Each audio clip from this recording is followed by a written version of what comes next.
because he doesn't want to come from here, because here we would have been asked to go to Teflon. So we close that loop. National service. All nations have developed through a national service. There is presently 7 million youth unemployed in this country. And 60% of them have got degrees. Of course, these degrees are those degrees which make them unemployed.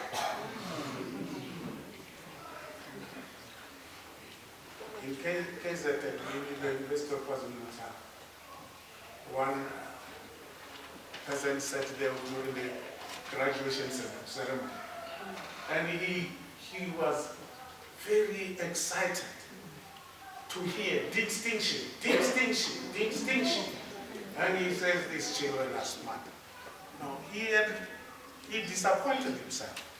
He went to one of the professors and says, but these children, in what fields are they passing? The majority are history, theology,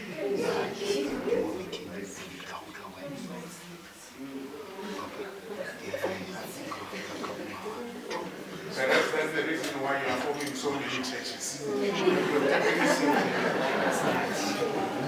But the painful part of it, you studied European history. I'm sure all of you are reciting the Second World War. All of you knew about Mussolini, but you knew nothing about Stukulu. You knew nothing about Makana. But you are educated. You know what Europeans. We should not be jealous. The Nalini degree distinction. And we are saying, comrades, we need to institute a military service which will help our young people to develop patriotism, discipline, life skills, and developmental skills.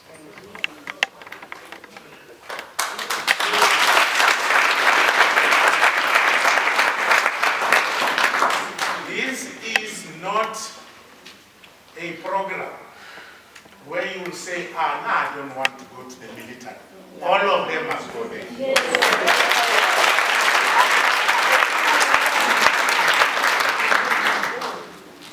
All of them.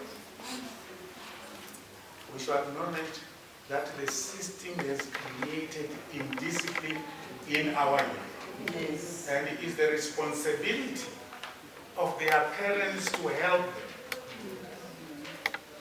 Otherwise, you call them Kibanya Open. These are the lost. So, the SANDF must plan and implement a national service program.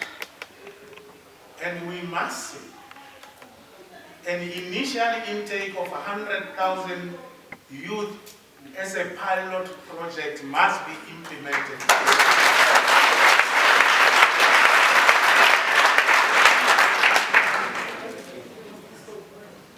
We say the initial intake must consider to turn those degrees which are useless into useful degrees, so that those who qualify from the military must be able to be useful and help others, particularly those who have not made it through secondary education.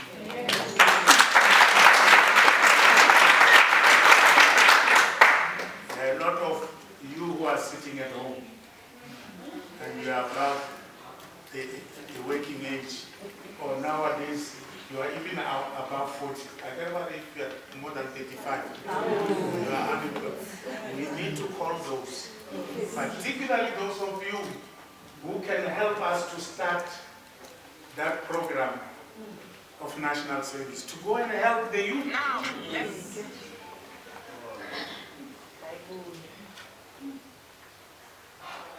When it comes to foreign nationals, it's a very painful story.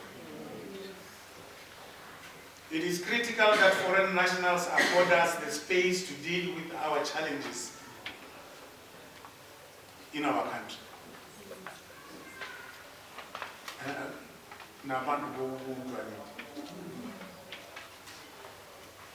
So we must ask them nicely. We want to clean our house.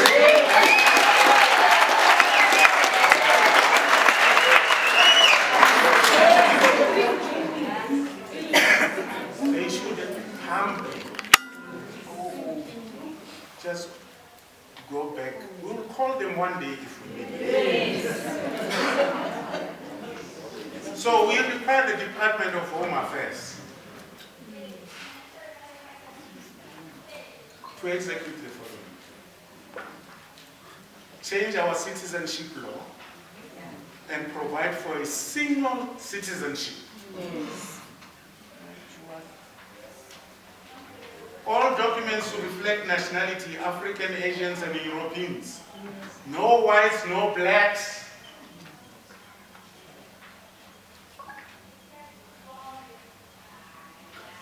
Starting from here, if I ever hear you saying blacks,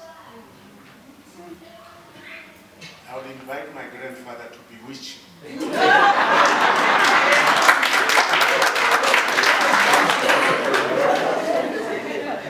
The following should be done. All resident permits to be reviewed. We know there are a lot of Pakistanis, Indonesians who got resident permit fraudulently. Yes. We need to review all of them and send them back.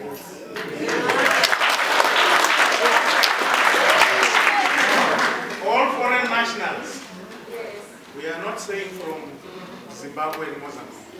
All foreign nationals, including from Europe, must go back home. We shall call on them while we are ready. For now, since the same king, we need just to clean them. Foreign nationals running small businesses and organizations such as saloons, spaza shops, mechanical workshops, sale of second-hand motor vehicles, brick making, construction work, property development and sales, restaurants, farming general dealers, and NGOs.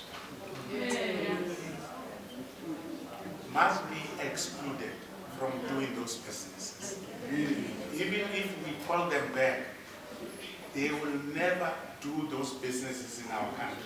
Those are reserved for others.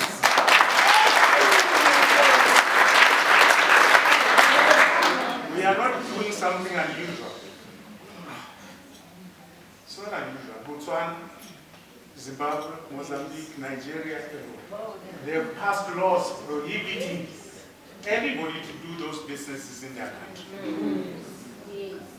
Our next door neighbor in Zimbabwe, you will be arrested if you are found with a lot of clothes and they think you are selling. Why shouldn't we do the same?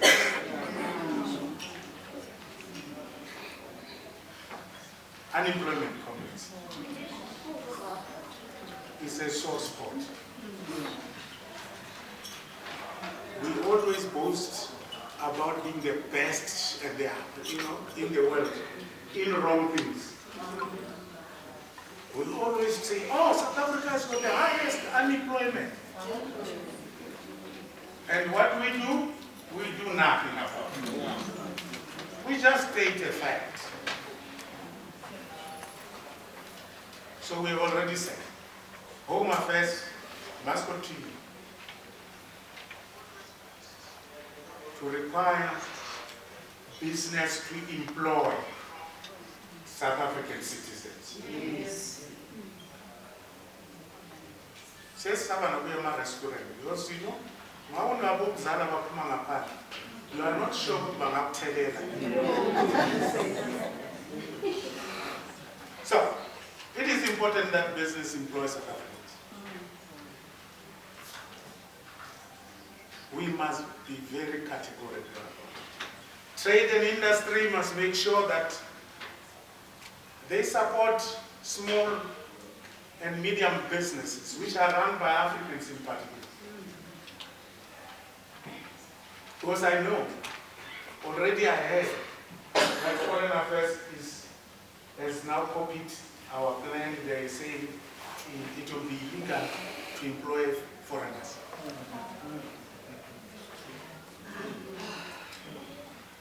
But they don't say how it will be important for government institutions like the banks we are going to deal with that, to support Africans, because one of the problems you face is that you are not having even the seed capitals to start your own business. My dear colleagues here in Manama,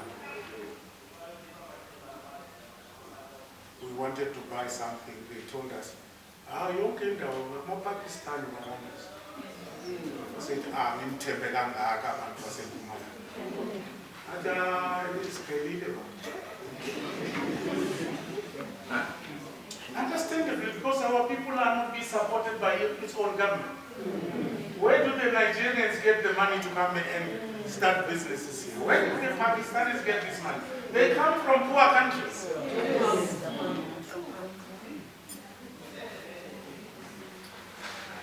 Wealth and income gap. I'm sure